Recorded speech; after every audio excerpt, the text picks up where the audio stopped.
Welcome to another episode of the JCF Podcast. As always, I've got Lewis here, and the only guest we seem to be able to get in. The readily available one. Tommy Wade. It's not our first choice. Believe me, it's not our first choice, but we take him when he's available, which is always. Thanks for coming on again, Tom. No, all good. And I quite enjoy podcasts. I like podcast spaces. You know, this is a nice room, you know, all in black. We're all in black. Top tier studio here in Burleigh. Yep. Yeah. JT. Shout out We love JT. being here. Right, Tommy. Yeah. I mean, Louis doesn't know yet. This is the first time we've caught up with Louis this morning. So we weighed in this morning. We weighed in as we do weekly. I was a little late this morning, but we made it just in time. Everything flowed perfectly. We weighed in this morning. Last week I was at 106.7 and now I'm 104.5. No way. Yeah. Yes way. Bro, fist bump Yeah. over the couch here. Fist me, daddy. So he was supposed to weigh in at 105 flat to succeed his rate of loss this week, which was 1.7 kilos. Yeah. He weighed in at 104.5, so he exceeded it by 500 grams. So Isn't that crazy, that wasn't man? done by the faint of hearted. That was done by Can I guess? Yeah. Can I guess? Following the plan? yes and no. When Yes and when no. you say no, though, it's under eating, which will dive Okay, into actually, this. that's a very good point. Yes. So, yes, following the plan, but also. That is a very good point that I'm sure Jack can expand on. Yeah. Yeah. So, We'll get into that in a second, but man, and this today marks a really, what I deem, very special day because it's 50 kilos. Yeah. That's 50 50 kilo total milestone. kilos. Yeah. Damn. That's 51.4 kilos. That is actually a whole human being right there. I had a conversation with a nurse when I was getting diagnosed with NAFLD a few years ago, and What's she was NAFLD? non-alcoholic fatty liver disease, Mm. and my doctor was just getting bloods done, and he said, "There's something unusual about your bloods. I need you to go to XYZ." Did all the things, and then I ended up at Gold Coast Hospital, and this was like the most gorgeous person I'd ever seen at that point. Blonde, fit, like just ticked every physical box I put up kind of thing. And we were having a conversation and she said, "Oh mate, you know, I said, I want you to be real with me, keep it, you know, non-professional. I work for Logan Hospital. So, you know, just talk to me as if you're talking to another wardie." Like, I asked her, "What do you think of me?" kind of thing. How do you rate me in terms of look, da-da-da-da-da. Bro. And hang on. Hang Bro's in hang the on. fatty liver disease and he's hitting the nurse up Hang on. how he looks. I mean- Hang on. Wait, there's a point to this. That is confidence, brother. There- At the there's- highest order. There is a point to this. She said, "Mate, you are huge, you are fat, you are XYZ." She said all the things, but underneath all that, you're actually a pretty good looking person. I would date you, but not at 155 kilos. You lose a bunch of weight, you put in the work, you do this, you do that, and I would absolutely give you a chance. Absolutely. I'm single, XYZ. And I just sat there like, oh, okay, cool. And for some reason, for another, I would say, this was August 23. For another year and 2 months, I didn't do shit. I just walked out of there like, oh yeah, you know, FLD. And she said, "You'll be dead by 45," and looked me dead in the eyes and said that. "You'll be either dead by 45 and needing a new liver, or you'll just be dead because getting a liver is really fucking hard." And I sat there and that information didn't disturb me. It should have. It really should have. And I made a post recently of that, just a photo of me just giving Jack a fist bump, and it was just my face and then a face of me now. And I'm like, that's a whole human being right there. That's 50 kilos. There's an 18-year-old that weighs that much kind of thing. I lost all of his weight kind of thing. Holy shit. And so, yeah, what should have disturbed me to my core is that, no, you'll be dead by 45. No, it didn't even faze me. And then, a year and a half later, I couldn't walk on my right foot. And for some reason, that was the catalyst that broke the camel's back, I guess. You know?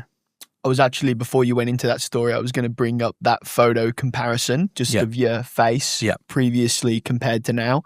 And bro, that is insane, the comparison of how you looked in the face compared to now. And you are, I will admit, a lot more handsome, but God, you look fucked then. Yeah. No, 100%. Not being funny, I don't know, that's a brutal way of saying it, but No. you looked so unhealthy and so unwell. Yeah. You almost look like one of those monkeys with the big round, like, do you know how they've got that ring around their head? They've almost got their head and then they've got like a fat bit around it. That's what, the orangutan or whatever? Yeah, like that. There's like one of them. You look like an orangutan, Tom. There's like one of them in Planet of the Apes. Yeah. Oh yeah, no, you're talking about though. Yeah, you know, right. the one big fucker that's got the big round. That is honestly what you look like. He's bro. calling me an ape. You know, I think it's incredible how much more athletic a human being can become as they improve just general health and obviously, you know, their overall physical being. Yeah.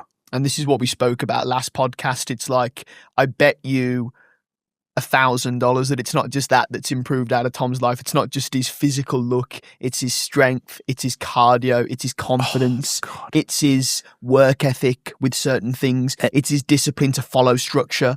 Here's all the thing, of those actually, things. you said work ethic. That is an amazing point right there, because my job is actually repetitive, and it is so boring. Like, as in, like, the process to do what I do, it's say there's 10 steps, and it's 10 repetitive steps that I have been doing like clockwork for the last almost 3 years. I've been working there for 5, but doing this job specifically for nearly 3. And I tell you what, every day I walk in there, it's like, oh, I've got to do the same shit all time and time again. But with this weight loss, with all this, that then becomes bearable, because my work ethic, when I was all the way up here, now down to here, it's just like, for some reason, you tick the physical box and you tick the psychological box of discipline, but then there's 1,000 other things that get better too. That's one of them. Doors that open for you. Doors that open for you. But also just cupboards that open now because you didn't look in them, you know, like when you're a big boy. And now it's like, I don't mind working an extra day at work now. I don't mind doing this. I don't mind doing that because I can, you know. It's like doing things because you can. It's like, I don't know, like my work ethic, to cut it down, my work ethic has improved so much. My general way of looking at work has improved so much. With the current goal, obviously 95 kilos, which we're week 4 out of 10 in. Yep. What's your confidence level that you'll get to 95 this time? It's a big ask. So it is a massive. You know, last time we obviously were shooting really bad chest pain, actually. Last time we were shooting for, he's nervous. We're just speaking on primal health, and the bro's about to have a heart attack over here. No, I've had it for a week now. I can't, you know. Anyway. Chest pain? Yeah, Yeah, so what's your confidence level getting down to 95? How long's he got? He's got 6 more weeks to lose 9 kilos. 9 kilos, which is a lot, man. So of course it is. I'm confident. I'm confident I can get there, but it's getting harder and harder, very hard. But you say harder and harder, but you seem to be exceeding the rate of loss that's required every week. Yeah, but that doesn't come short of like a shit ton of effort kind of thing. So I guess I'm very confident.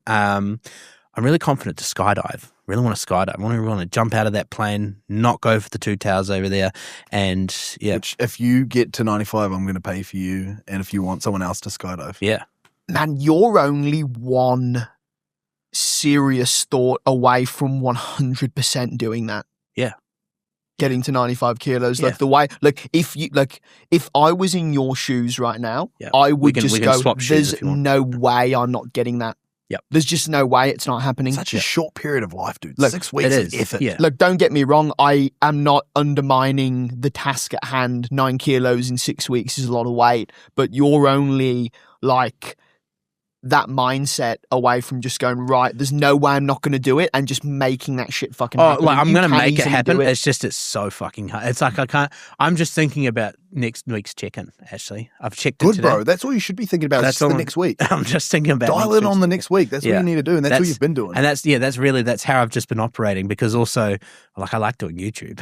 Yeah. I like this YouTube. So that was the big threat. Yeah. The threat was... He threatened me with physical violence. He threatened to take out my family, you know. I said, no, my dad's 61, he's old, he's frail, I don't give a fuck. These are always effective strategies that us coaches use. Yeah, exactly. So, yeah, he threatened my family, he threatened my livelihood, he threatened to take my car, you know. Yeah, I respect that. He threatened to fuck my missus, and I don't even have one, you know. No, I'm kidding. The real threat was that YouTube was going to be removed, would stop the series. And there was like, that wasn't just tactical, though. It was also like logical. So for me, right? You just want W's every week. No, not W. No, not at all. Yeah. Because I'm okay with showing some L's as well. Yeah. But at the end of the day, we create this YouTube series for 2 reasons. And one is to showcase people your journey. Yep. And potentially inspire others who were once in your shoes to do something about it. That's number one. Number two, from day dot, you've loved social media and us building that personal brand for you. And it's built your confidence, but it's also kept you extremely accountable. And I know that you've got a huge love for it. And there's nothing wrong with it. I love it. I do actually. I'm a sucker for accountability, actually. I want to move this. So I think removing that social media aspect or that exposure for you is going to be a huge motivation, because I know it's something that you love. And I think when it comes to trying to motivate an individual, us as coaches, we actually do this all the time when we're working with specific individuals. You try to find not a pain point, but a motivating point for someone, and then you leverage that. You know, whatever that may be. If someone likes to be spoken dirty to, I will talk dirty to you. Oh, you dirty girl. It's about finding ways to get the best out of people. Yeah. And at the end of the day, let's not beat around the bush here. What the context behind what Jack's saying, and I assume this goes on YouTube anyway, so a lot of the people watching this will have probably followed the episode. But essentially, correct me if I'm wrong, in week 1, you hadn't lost any weight. Yeah, I only lost 200 grams, a fucking atrocious start to what's meant to be a new series. Yeah. It's a new series that you guys are putting on YouTube. Jack's spending the time and money to making that happen, and in week 1, you didn't lose any weight. That's shit. Yeah. So I don't blame him. I would have done the same thing. And realistically, you needed that stern talking to in week 1. But what you've done in the weeks that have followed has been nothing short of amazing, bro. And I've got massive respect to you for that. Yeah, 100%. So that's my 10 cents on that. Yeah. That no one asked for. Yeah. But give me your 20 cents now. Nah. Yeah. So good job, man. Yeah, I think 50 kilos is an absolutely insane achievement, and you are 100% right in saying I can't even lift that on actually no, I can on both hands. You've lost a small human off your body. Yeah.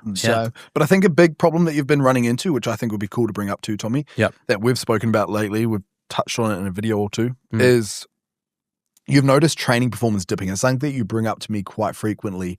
You know, I don't feel as strong, I can't lift, or I don't have the energy like I once did. The other day I was doing a shoulder press or a shoulder exercise, and I just went like that, and I'm like, this is only like 22.5. And on the 10th rep, I'm like, that. And then I bump it up to 25. I'm like, hang on.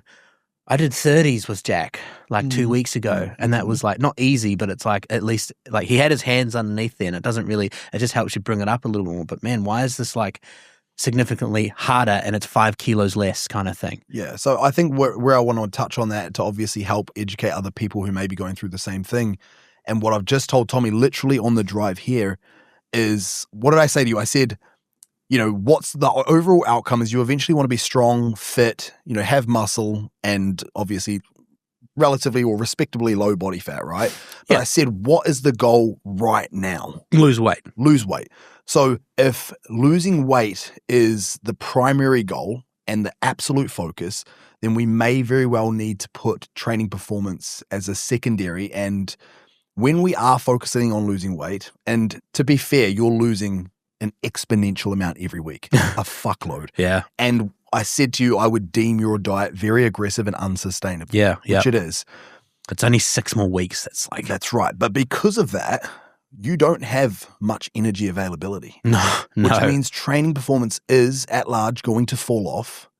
And we want to try to avoid that as much as we can and put effort and attention to detail in the sessions. But unfortunately, it is going to fall off. However, it's not the primary goal. I suppose it's a pride thing too. When you can't lift what you could before, it just hurts the ego a little bit. It hurts kind of thing, when you can't. But doesn't it stroke the ego losing a shitload of weight each week? So it does, Shouldn't it counteract It's not the only thing I stroke in the mornings, Right. I think, it's just something that people overlook, but at the end of the day, what creates our ability to perform in the gym is the food that we consume and the energy that obviously comes from that. As we particularly, break down the carbohydrates and fats, that translates over to improving our energy levels, and obviously that energy gets distributed through the bloodstream into the tissues and the areas that need it for energy. Yep. When we've got a significant reduction in that when we're in a deficit, that is going to translate over to training performance. Because previously, when we were lifting those heavy weights, when you were lifting those 30 kg dumbbells, you had more energy circulating through the bloodstream, and you were able to replenish that energy that you were using while resistance training, because your body, when in a surplus, it's got more energy that it needs, right? That's the whole definition of a caloric surplus, is we have more energy than we actually need to maintain our current weight. So when we've got an abundance of that energy, we've got it in excess, we can distribute or replenish those glycogen stores, which is stored carbohydrates in the muscle and or liver, to essentially replace the energy that we're using. When I was 155 kilos, I had a lot of energy that needed burning. What's important though, and I don't know, I'm hoping that you probably are doing this, but what's important is we're not letting that low energy compromise our effort within training when in a deficit, because that, what happens is when we're in a caloric deficit, our body is going to expend its stored energy as far as fat tissue, and that's how we lose fat, right? But muscle tissue costs more energy to maintain than fat tissue. So what happens is that response, that repair response that happens when we do a really hard working set, our body, we induce microscopic tears to the muscle fibers, and then that initiates a repair response for the body, because the body needs to repair those damaged muscle fibers. That's what allows us to maintain lean tissue when in a caloric deficit, because our body's got to repair those muscle fibers. It can't just not repair them. So like when the reason I'm saying this is because when people are noticing a downtick in their training performance, don't just go, oh fuck, well it's not worth putting effort in now because I'm so weak anyway. Because it's really important that you still do put massive amounts of effort in. Because I tell you one thing, that's something like because I go to FC Bentley, that's sometimes I sit there, oh man, I've just got such low, I've got my performance is not up to par as it once, and I always feel that though, like on the rets kind of thing. I've always kind of slightly felt it, but I was like, I just go, just fucking do it, just keep fucking pushing kind of thing. I trained a fitness cartel in Beenleigh for my entire prep. Really? Yeah, so I literally was in your exact scenario in the early stages of last year, and I know exactly how you feel. That's how I met one of Jack's clients, Samson. He works at FC Bentley. I'm like, fuck yeah, that's huge. Man. It's brutal, and it's one of those things that you've just got to do the best that you can. But for me, what would drive me forward when training performance was reducing overall is I would just look at my physique and go, fuck yeah. At least I'm shedding fat. Looking awesome, I'm looking good, and I'm achieving the desired outcome. And realistically, if I don't give my all into these working sets and train within close proximity to failure, I'm not going to initiate that repair response, and my body's going to start sacrificing that lean tissue. I have actually gone from being afraid of the gym to now being G'd up at the gym, seeing other dudes twice my size go like that, and I'm like, I love it. Even but same with like the girls too. Not because you're pretty woman, but I look at the girls and like I think the one thing that girls can really brag on is their butt kind of thing. Like they work their asses off to get that thing nice and big kind of thing. And I said that to one, but I mean this respectfully, but you worked your fucking ass off to get a booty that big. Fuck yeah, kind of thing. I couldn't agree more. Yeah, and but when I look at other chicks there doing Bulgarian squats and doing things that are just a pain in my ass kind of thing to do, I just look at them and I'm like, there's girls like literally hip thrusting more than I can kind of thing. And I'm sitting there like, I can go get a girl. We can all appreciate a sick physique, male or female. Yeah, that's the thing. Because, I mean, at the end of the day, it's the one thing in life that you can't just get. Yes. You can't purchase it. Yes, you can't purchase it. Unless you sign up to JCF. Some people will sit there and say, oh, but you can use steroids. Yeah, I know, but that doesn't mean you're going to have a sick physique. That's what I've also said to people about Reta. You can't just take it. You'll lose 5-6 kilos, but then after that, you're going to actually have to put in the work. And I've said that to so many people who are big who just want to get on it and think it's just the weight loss drug to save your life kind of thing. I said, please, for the love of God, put some discipline in your brain before you do it, and then maybe consider getting on it. There's a lot of structure that's required in order to do it. Like, I don't put it in the way Jack would put it, But man, I'm going to play devil's advocate to this argument and say that Reda is a different example than steroids when it comes to much different. Oh yeah, like no, but like even in the sense of you say that there's got to be structure. That's interesting and it's definitely merit to what you just said. But at the same time, though, if you are taking a GLP-1 agonist that suppresses that pathway, you're just not going to want to eat anywhere near as much as what you did before, and that alone will create regular fat loss. And then if you go and titrate your dose, I'm on 4 milligrams at the moment. No, I know though, bro. But what I'm saying is, you've just got someone who's 100, totally hypothetical, 150 kg, no structure as far as eating, always hungry, eats all the time, always eats shit food. You put them on Retatrutide, then they have a 1 milligram dose to start with. They see a slight reduction in the food that they're consuming. They start losing weight, and then they just watch one of your YouTube videos and just slowly escalate that dose. Their food intake's going to drastically reduce, and they could easily shift 20 kilos. In my opinion, that is my opinion. That's factual. That's actually. With prior to Retatrutide, steroids isn't like that, bro. No. That's such a good. I didn't even think about that because prior to Retatrutide even being on the scene, we've literally had this discussion before that people that are 150, 160 kilos, they don't need structure even without Retatrutide. You just need to literally go, you know what? I'm going from Coke to Coke no sugar. You know what? I'm going from Macca's 5 times a week to Macca's 3 times a week. Boom. There goes 5 kilos. Here's the thing. Another thing is people always seem to forget this, is that I lost 35 kilos with structure, with plans, with nutrition, all that stuff first. Without Retatrutide. Without Retatrutide, I was working out. I, got, plenty of muscles here and there in places I never knew existed. And then I introduced Reta after about a year of just kind of staying within the same weight path.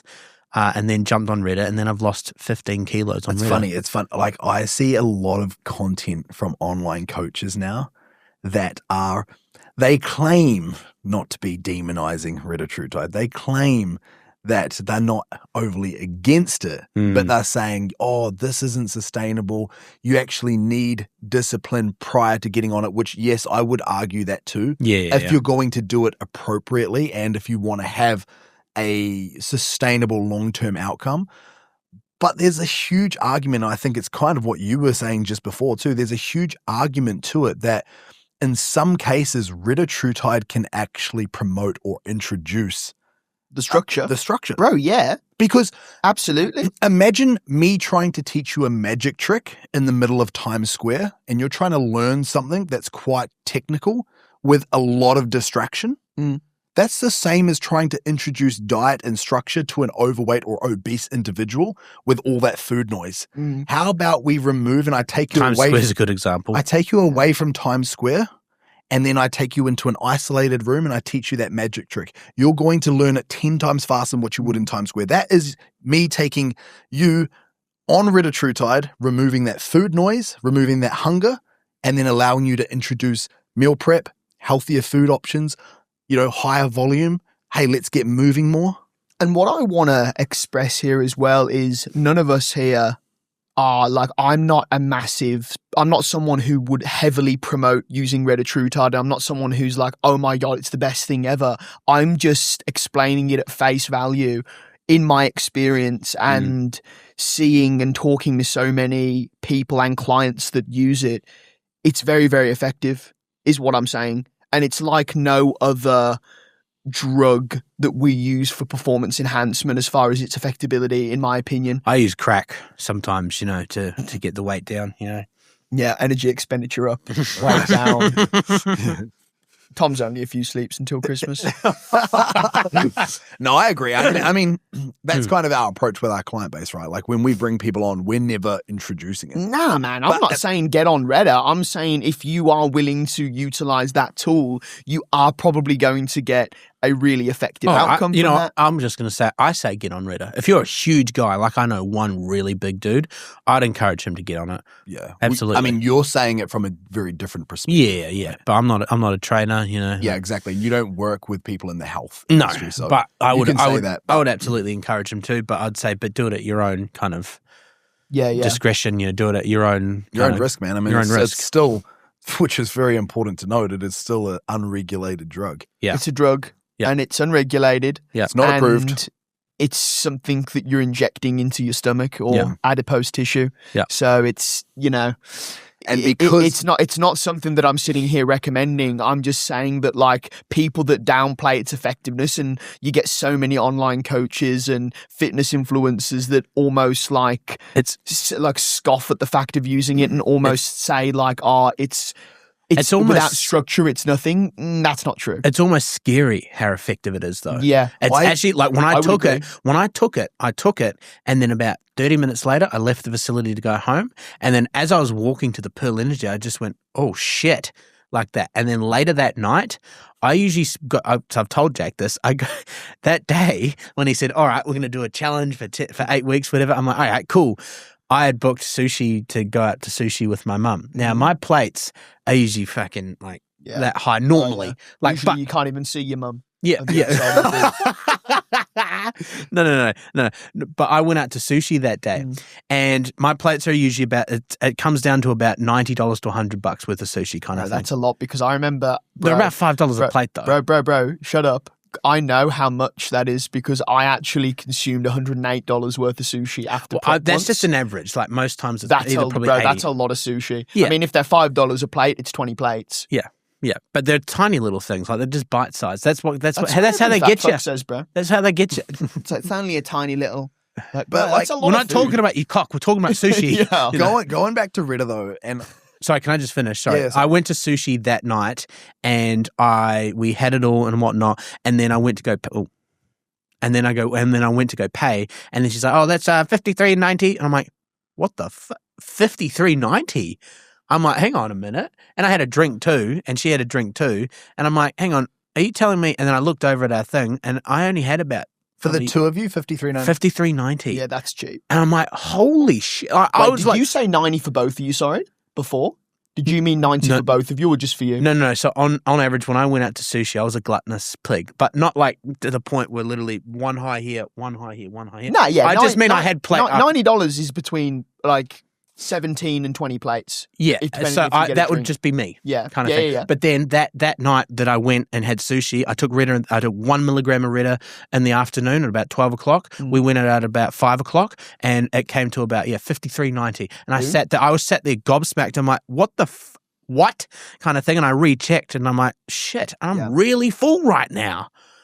And I always choose a high protein stuff at those places, even though like sushi's people don't usually people think it's healthy, but really it's super high in calories and whatnot. But I always try and have the high protein stuff that most of those fast food chains are, man. Like you can go for ones, and I often notice that what the discrepancy is from what you would deem a healthy quote unquote versus an unhealthy fast food chain. The unhealthy ones I'm talking about your Macca's, your KFC, your Hungry Jack's, Red Roosters. Healthy ones I'm talking sushi, GYG, maybe a burger from Grilled, Zambrero, things like that. Do you know what's funny is the caloric value of most of the meals isn't actually much different. It's only really protein and nutrients will be a bit better. You'll find that calorie wise, you could go to KFC, depending if you get the fucking Fat Fuck Deluxe from KFC. then yeah, you probably that's not a thing, is it? Fat Fuck Deluxe. No, but like a Big Mac and a grilled burger would be the same. That's what I'm saying. Yeah, that's what I'm saying. If you're just getting a basic meal, like a stock standard meal, but it's pretty similar. However, if we're talking ratios, it's always important to also identify the protein to calorie ratio. So if you got 500 calories for say a Big Mac, which is 20 grams of protein, and then 500 calories for a grilled burger, but 40 grams of protein, it's obviously more quality. Yeah, and also, I will say about grilled though, by the way, here's a little hack. I always get the supercharged salad, and I get this chicken burger. It's like a chili chicken burger, and I think the chili chicken burger is like 450 calories, like 30 grams of protein, and then the supercharged salad's probably I think like 600 calories, and then it's got like 50 grams of protein. So you get both. Yeah, I get both. So you're just down 1,100 calories, and that's your hack. No. The burger's $4.50 and the salad's $4.50. It's about $900, and you get it probably for both, and you get about 1,000 calories close to. So you get 900 cows or 800 cows, and then it's about probably 70 grams of protein overall. Yeah, well, I would hope you weren't eating for too much more of the day. It's not that good, that, bro. That's not that great. Yeah, okay, never mind. Really? I don't even think I have it right anyway. Who cares? Yeah, who I think cares? we should leave your hacks. I've got a hack, so for 2,000 calories. Are we talking about the 155 Tommy hacks, or are we talking about the 105 Tommy hacks? No, I just found the supercharged salad from Grilled is just so fucking tasty and so good for you. A lot of protein, a lot of good. Did you guys hear about the cases in Melbourne? It was like 7 or 9 cases of like... Yeah, someone came up to me and lectured me about Retta at work about that. I don't think it's anything to lecture on because I think it's quite convenient that all within the same vicinity. It's clearly one particular supplier that's caused the issue, right? But I think like for me, I was almost going to go on and have an argument about it, like how 9 News are very fucking quick to showcase all the negativity around a certain subject. However, I think it's also, it's fair to, outlay that because this drug isn't regulated, because it's not FDA or TGA approved, there is no legitimate sources where it is regulated, tested, and then sent out to the public. Can I just say this one thing about 9 News is that someone was murdered in Coomera, stabbed in the neck. An Uber driver was stabbed in the neck, and me and him went out for breakfast one morning. Because there was cops everywhere and whatnot. And as we were walking away from the thing, 9 News came up to us about, oh, would you like to do an interview kind of thing? And I let Jack take the reins. And then as we were done, here's the thing about my fucking mouth is that as we were done, he said, oh, so what do you think about the Uber driver that was before they started recording, he said, oh, what do you think about the Uber driver that got murdered?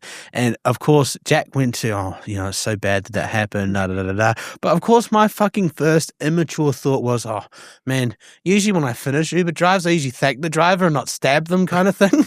And he just sat there like, I'm not having these cunts. Talking about 9 News, though, and how fucking bullshit they are. Yeah, that's why I'm no, but that's but he tried to frame in that time in which he was interviewing Jack and I, in that time frame, the guy was like, "Oh man, Coomera's so unsafe now. What do you think?" kind of thing. And I tried to tell him this is like the first murder in like 20 years, bro. Well, no, he said, have you feared for your life coming out for breakfast this morning? We're like, no. But like, and then I watched the actual segment and he'd asked that question and they only put up people who were like, oh my God, yeah, this is so nerve-wracking now to be around Coomera and all this and that. And obviously left ours out because we were like, nah, it's like this place is sweet. Like it's it's an anomaly situation here. Yeah. And that's what was the point I was trying to get at is that one, I'm immature, but two, 9 News does that a lot for everything. They all do it, but like 9, we're just singling out 9 News today. Yeah, fearmongering. Yeah, and that's what a lot of people. I found a lot of trainers do it. Some trainers that are anti-Retta try and do it too. Yeah, they're They're using their content to trigger an emotional response out of people. Yeah. And that emotional response for them is fear, and fear drives that person to watch because it's that emotional response and they go, oh, I need to really look into that now. You know what I mean? And it's all just a load of freaking bollocks, to be fair. But continue with what you were saying about the Retta story. Well, no, I just think it's also important to, I guess it is important. Like, I'm not a huge 9 News fan, but it is important to put that out there. Yeah. That do remember here in Australia, it's not TGA approved. And because of that, it's not going to be a regulated drug. The cocaine that everyone's sniffing every weekend. No, and that's where my argument for it is. All of recreational drugs. And you know what as well? It's like, and this isn't me, like this podcast, I sound like the biggest advocate for Retta, but and drugs in general. But at the end of the day, like marijuana was one of the, growing up, it was one of the biggest drugs, like, avoid marijuana, it's illegal. People are going to jail for that shit. People are going to jail for that shit. You know, it's friggin', and now there's friggin' dispensaries all over the country selling fuckloads of it, and it's strong as. Yeah. I don't know how I know that. Talking about marijuana, that's the reason why. So I've smoked it a whole 3 times in my whole life, and I've had edibles twice. Both of them have knocked me out solid, the edibles, and when I've smoked marijuana. How much have you sold of it, Tom? We'll not speak about that. We'll not speak about that whatsoever. Do not include this part. Were you hustling? No, it's past tense, Tommy. Dude, it doesn't matter. You used to be really fat. 50 Cent goes on record all the time talking about his past, man. You can, bro, Tommy was a hustler out here. You're the bro to speak to for a stick back in the day. Tommy was out in these streets making it work. Let's just say I got raided. You didn't. Can you imagine this cunt getting raided? No way. I did. Tommy got raided, dude. No way. It was December 2024. Recent. I woke up. We could have been better mates. It was 4 days before my birthday, and I just know that I went to a mate's place, gave him. Let's just on the record. I haven't done this in fucking forever now because I don't need to, but I gave him some, and then it was 4 a.m. So I'm like, I'm getting really tired, bro. I'm gonna go home. So I got home at about 4:30, went to bed. 2 hours later, my door's open because the aircon's on, and I see like two very tall, very ripped, tatted up cops outside my room, kind of thing. And I'm sitting there, what the fuck? And my dad's like, "You're gonna have to come on out." And he's like, "Come on out, mate." You know, I'm like, what's going on, kind of thing. And yeah, these dudes were huge, like intimidating. Anyway, I walk on out, and they're like, "Oh, we've got a warrant to search the place," kind of thing. And yeah, they went through thick and thin, and we were just like, "There's nothing here, bro. There's there's nothing for you to see." We're smarter than that shit, man. Yeah. No, but I feel like I can share it now. But yeah, no, they didn't find anything. Well, actually, I'm going to share as much. So funny. I'm gonna share with you off camera the full story. But that's what happened. Cops came to our house and raided our place. No didn't find anything. And bro, it was the munchies that got you fat. No, but the reason why, but talking about marijuana, what happened every time I smoked it or had the munchies, I've only had the munchies twice, my whole body relaxed, and I always just went like this. I always, like, I couldn't not move a muscle or anything, but like there was no like intensity, there was no like, it just completely relaxed everything. And that to me, as soon as I hit the gym, I said never ever smoke or eat like edibles ever again. The reason why is because I like the pump. I like feeling like that. Marijuana takes that freedom of feeling the pump away from me. No way it does, bro. It's the opposite. I've got mates. I shouldn't really be saying this shit. You've got mates. I've got mates that'll train stoned. I've trained stoned before too. I guess it's just a me thing then. Years ago, bro, you get like, used to feel like I'd get like a better mind muscle connection. I'd be able to lock in more because I found that when you're high, like on weed, you can sort of like harness thoughts and feelings that you can't usually feel sober, or that's the case for me anyway. And I used to get like almost better locked into my sessions and feel the mind muscle connection. I used to execute the movement with a more controlled eccentric motion and really feel that stress and my muscles straining and striating. However, the issue is with it though, is that the intensity, like towards the end of the session, wasn't the same because I was freaking. The reason why I say, I feel like we gotta calm down here. It's gonna come across as JCF drugs and fitness. To keep it short, marijuana always made me feel too relaxed, and it did give me the munchies. And I always. What was your go-to munchie meal? So my munchie meal was always like either ice cream or lollies, or just Hungry Jacks. And this is when you were big? Yeah. Oh, bro, I bet you that would have been a fucking fiesta. It was a fiesta. I literally ordered about $70 worth of Hungry Jacks. So I got high and ordered $70 worth of Hungry Jacks, and I ate it all, kind of thing. And I was full at the end, and I just sat there you hear what Big when I was said? sleeping. Never get high on your own supply. Yeah, never get high on your own supply. No. But Tommy wasn't a successful dealer. He was like on the much lower scale and still got raided. No. But I never felt like. I felt the moment I hit the gym, though, it's not before that was, I didn't care. But the moment I hit the gym, I was like, never touch this again. It's not the fact that I even did it that very often. I did it sometimes, occasionally. Yeah. But I was just never touch the stuff again because it's like, it's kind of the gateway to going back to being relaxed or going back to just not being disciplined again. If totally you know what I mean. Get that. And it does for a lot of people. It's that outlet for sitting on your ass and doing fuck all and not doing anything. Also, it's legal now. So it's like back then it wasn't legal medically even. Bro, like anything, like alcohol, like fast food, like absolutely anything in moderation when it's the right time and place, it's all good. But realistically, if you're not locked in, eating good food, staying sober, training hard, and in a good routine, you're not going to get results. That's the reality of it. Talking about alcohol, the last time I even had alcohol, even just a little bit of alcohol, was the JCF party. Really? Last Right. year, yeah. Anything else we want to? No. I only had. Are we done with drugs and alcohol for now? Or? No, I had one cocktail and 2 shots, and I would have just barely passed the test if I got blow into this. You know, no, not that. No. Anyway, moving on. Yeah, yeah. Moving on to healthier things. Yeah. But yeah. Do you want to address how Tom? I don't know whether Hugh said it or Tom said it, but there was something spoken about Tom achieving a higher rate of weight loss this week. I think you were 2.2 kilos down. Is that correct? No, it was 1 point. So, well, I was meant to 106.7 to 104.5. Yeah, shit. 2.2. Yeah. Shit. 2.2 kg loss this week. So you mentioned, or one of you mentioned that, because I asked, have you been 100% adherent to the plan, Tom? And he said yes and no. And I believe the no aspect of that answer was due to undereating. And maybe that's something that we can explore as... Well, that's very good. When you're in a calorie deficit, it seems to make sense to undereat and speed up that rate of loss, but then you can encounter... It's hell. Like, it's you don't feel good, but like you just physically can't. You know, it's like, well, I want to eat this, but I just can't. I feel like... You know, like, you're not going to puke. And there's no times where you puke on Redder, but it's like when you eat enough. Bro, this isn't about Redder. No, okay. No, but this is just general This undereating. is just about okay, yeah. It's not to do with Redder. I know you're referencing it to your journey, which is all good, but I wanted to discuss, or maybe for Jack to expand on undereating in order to speed up your rate of loss, but the issues you can encounter with that. And then maybe Tom can add, like, why he's undereating, and that's a byproduct of obviously being on the GLP-1. But yeah.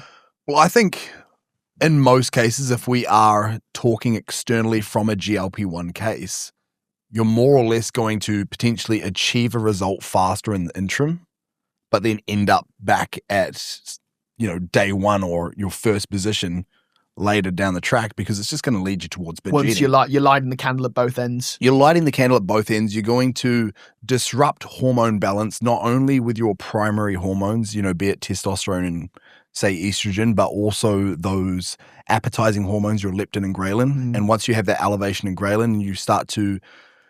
Cortisol? Cortisol is another huge one, which can therefore impact sleep, which can lower energy, which can then lead you to wanting to eat more to gain energy. I always used to explain it to clients like dominoes, right? If we've got this big domino and we've got red dominoes to your right, to your left, you've got blue dominoes or green dominoes, and one move around sleep or excessive energy shift can lead towards either the green dominoes or the red dominoes. Green dominoes being, let's just talk sleep, for example, right? Because obviously extremely low caloric intake can start to increase cortisol, which will then disrupt sleep. And if you've got disrupted sleep, what can happen is you wake up tired or late, unmotivated to pack your lunch, or you forget it just due to being tired. You're on your way to work. Now you're like, fuck it. I'll just pull into Macca's. Before you know it, you've disrupted your entire day of eating. Then you're not going to the gym because you're just tired and you can't be bothered. You're also starting to impact, relationships, colleagues, family, friendships because of the way you're treating people. It's a big red. There's that, and then there's also the direct impact that low sleep has on your actual satiety hormones, be leptin, which slowly reduces when you've had a really poor sleep, and then it spikes its antagonist hormone, ghrelin. Yeah.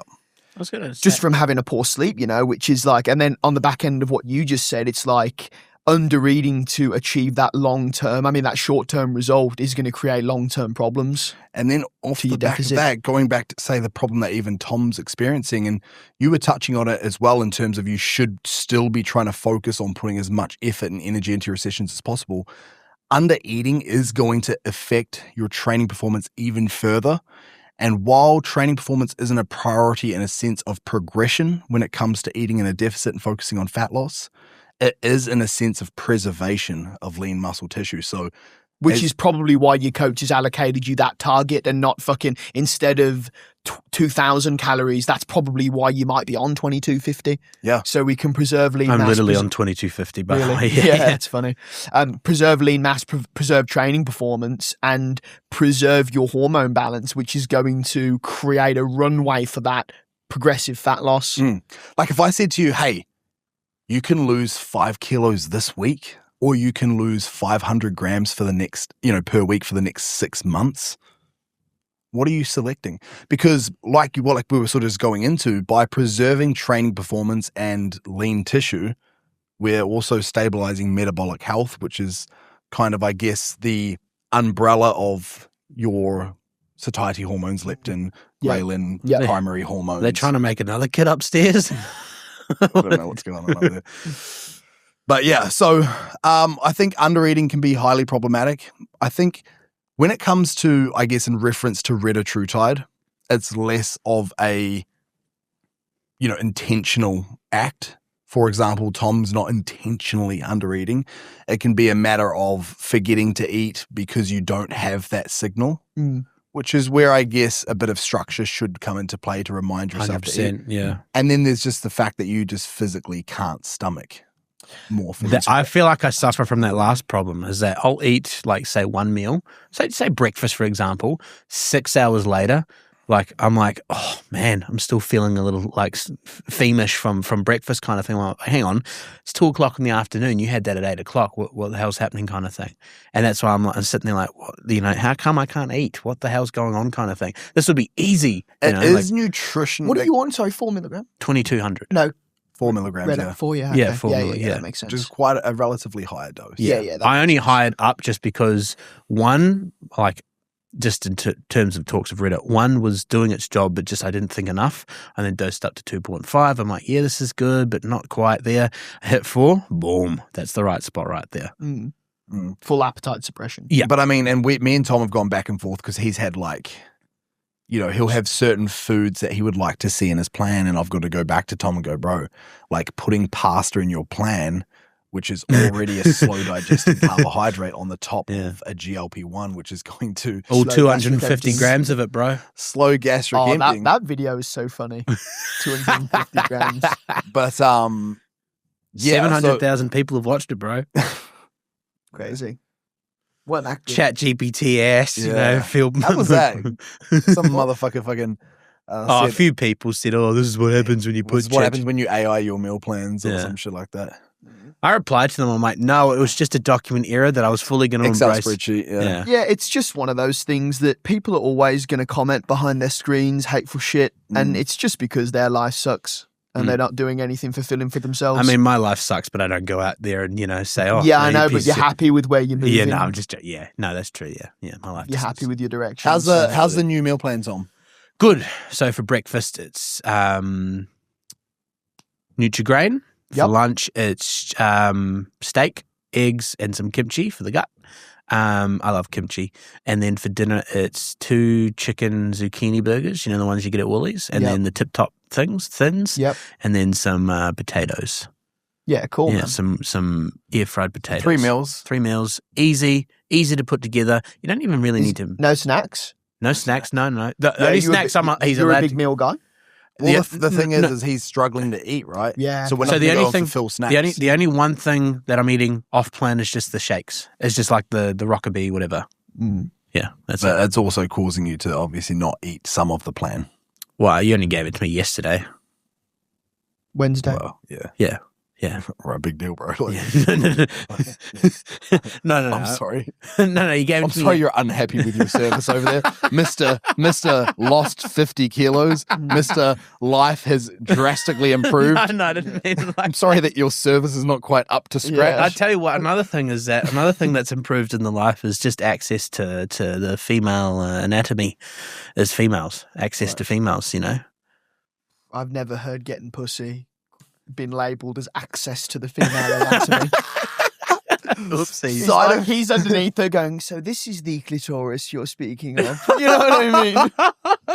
Side effects of 50 kilo loss. Yeah. No, I've just Access to females. No. But there's been a few people in the DMs asking to hang out and asking to do this. Yeah, there's one person that wants to actually with Tommy. And bro, you do all right then, Because I tell you now, I've got some mates that are like good-looking dudes who are fucking jacked, and even they don't get that. Well, here's the thing. Here's the thing: is people actually now? I'm going to make it seriously here. People love authenticity. People love. I thought you were going to say autism then. Well, hold on though. I think where maybe differentiates your mates to say Tommy though, and I think this is part of why Tommy loves his social media exposure. I do a little bit. A lot of this comes from people. I will say, just disclaimer: I'm not obsessed about this thing. I could go tomorrow and I'd go back to work, kind of thing. Like that's going to be my Instagram could be deactivated tomorrow and make a new one and start from scratch. I think a really important thing that I always try to say this when I frame it to you. There's nothing wrong with utilizing your community, your exposure on socials. Yeah.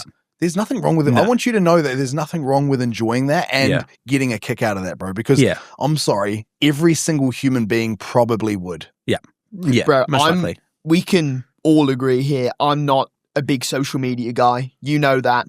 Even I get a massive kick out of it. Yeah. And I do. I'd be lying if I say, and I limit my social media time. Instagram's 45 minutes a day. Total screen time's 2.5 to 3 hours max. Yeah. I like to live. That's good. I live in the bush and I like to be outdoors and I like to have proper experiences and live through my own lens and whatnot. But anyone who says that they don't feel that dopamine from social media but uses it regularly, I would say that's bullshit. 100%. Dude, and even bro, even with me limiting my usage and not being that into it, like you collaborate with me on Reels, bro, and sometimes I don't even watch them, and I just let them I'm not that into it. And then people message before he knows that he's got a dildo out on screen. Yeah, I'm just what the fuck? I don't remember that. Yeah, my memory's hasty. No, but dude, when people come up to you and go, "Man, that video was awesome," or "It really helped me with this," or "That was really funny," man, people that message you and go, "That made my day." Like as if you don't get a kick out of it. People message me that all the time. Bro, this is hilarious. This is that.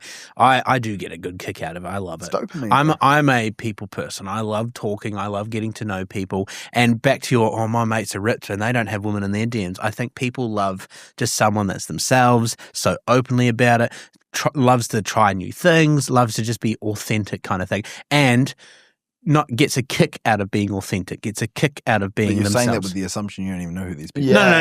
No, but I'm saying, but that's probably the reason why some some women that are quite good looking would go for someone like me, is because, they like what they see kind of thing, with hang on. Hang on. Tommy's getting the look from me and he's backtracking. No. He can see no, but me. I mean, people look at like dudes like that and they're making us say, oh yeah, ripped probably treats women like trash. I don't know.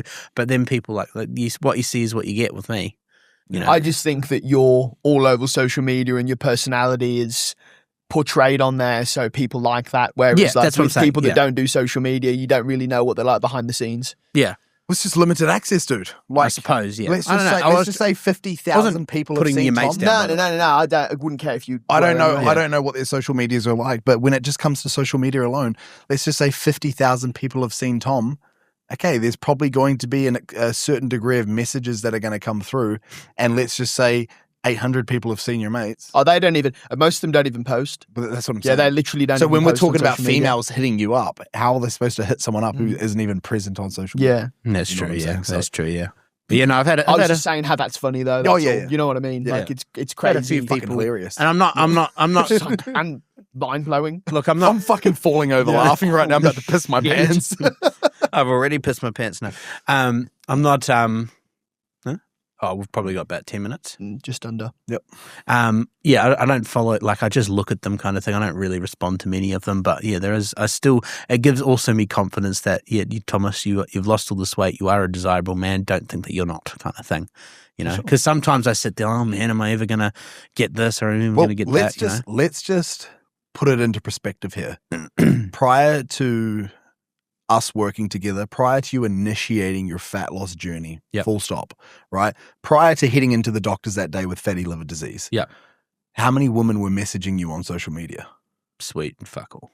I was talking to one person. Right. That's it. She probably wasn't even real. No. Probably a dude in his basement. No, she was AI generated. Anyway, bro. So, the confidence is obviously going to continue to increase as time goes on, as you've continually worked on yourself, improved yourself, your exposure increases, your personal brand on social media increases. Okay, say personal brand. That's good. Yeah. You guys do definitely have a brand going on. Yeah. On socials. Yeah. It's very big amongst the homosexual community. Yep. Mm-hmm. Well, for him, not me. The homos don't message me. That's a good thing. Yeah, you're just not quite that desirable, but at 95 kilos, you might be, bro. I feel like that's when you know you're a real man. What's that? When the homos message you? Okay. Is that why Louis messages you all the time? That's what I tell myself anyway. Okay. Yeah. I'm making a fart compilation video. So, like, I've got all these videos together, and all it is just like that of Jack me farting kind of thing. Really? Yeah. There's lots of them. Lots of videos of us. Your farts are fucked, man. And they almost sound a bit gay. I did a little puff at the gym, like that. Yeah. And bro, no. But it wasn't like that though. It was like there was a bit of like almost like a gulp to it. Like it was almost like it wasn't like a puff. It was like like that. It sounded fucking, like his guts turned over before it happened. Putrid, eh? It sounded putrid and it smelled even worse. Oh, bro. God. Yeah, all it was just a little like that. It wasn't, bro. And then 2 seconds later, he's like, "Oh, bro." And it was disgusting. It did stink, bro. Oh, I'd rather Germany bomb us again than smell that, you know? I didn't say that. No. See, this is the issue. Yeah. You always say inappropriately. Yeah. Anyway. Yeah, no. So I've just felt a lot more woman, a lot more, just a few more choices than I had. Even a few more choices than nothing, basically. A few more choices. Basically, you've touched a fanny for the first time. And sweet, bro. That's fine. I haven't even touched a fanny yet, bro. Oh, really? No. But no. There's a few more choices, and just there's a few more choices than there were even a year ago. Cupboard doors closed, legs open. Yeah. Basically, is what you're saying. Yeah. Yep. Nice, Tom closed the pantry and opened the legs. And closed them. Yeah. Nice, man. Nah, more choices, and definitely it's not that I don't go down that route anyway. Like I just people that want to hook up. It's like it's not fulfilling. It's not Right. Well, let's wrap it up, Tommy. On the goal over the next year, where are we heading? We're going to get to, so overall, the next year, not the next 6 weeks, but the next year, I'm going to be 80 kilos. I'm going to have a nice 6-pack with obviously the loose skin still going to be there, but I'm just aiming for a 6-pack and just kind of like I don't want to say it, bro. I want a Louis build. So for everyone listening, what I always get, so obviously I'm Jack's head coach. I've been working for Jack Louis' for years.